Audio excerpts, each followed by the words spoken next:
guy that really is pointed to by the people that knew as starting jazz is someone that many people have never heard of. I grew up in New Orleans. I didn't hear about him until I was, a full adult and went looking to try to find out about jazz. Buddy Bolden, some people say he was the progenitor of jazz. He was the founding father of jazz music. Buddy Bolden's impact is all over the world, man. You ask anybody affiliated with jazz or just music in general that knows like New Orleans history, they're gonna tell you it all started with him. Buddy Bolden is the first jazz band leader in New Orleans. He grows up in Central City. He's born on First Street.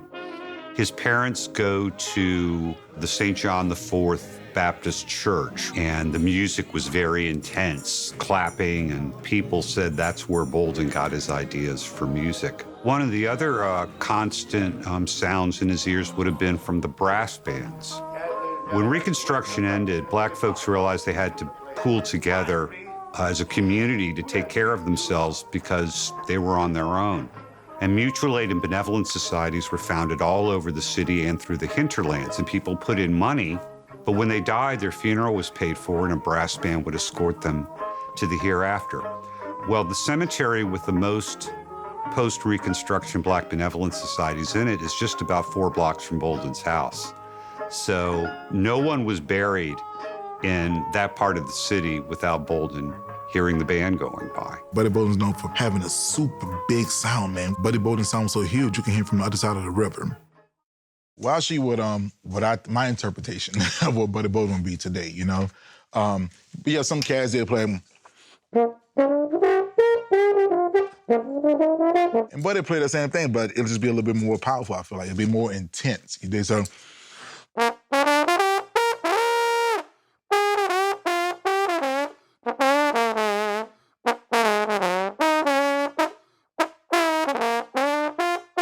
The zeitgeist of the moment was the emergence of the blues and the popularity of ragtime. What he did is he imbued his playing with the both of those things. Really does settle on a front line of the trumpet, which plays the melody, the clarinet, which plays variations on the melody and arpeggios on the chord, and the trombone that plays a combination of bass, slurs, and growls, almost like the punctuation. It's like a conversation going on. You can play what you want, but it's got to fit what these people are playing. It's as much a listening exercise as it is a playing exercise. You can't find any recordings of Buddy Bolden. People are always saying, if they could find that elusive recording that he supposedly made, it would clear everything up. And I don't know if it would, but people like Kid Ory said that you have to give Bolden credit for getting the ball rolling.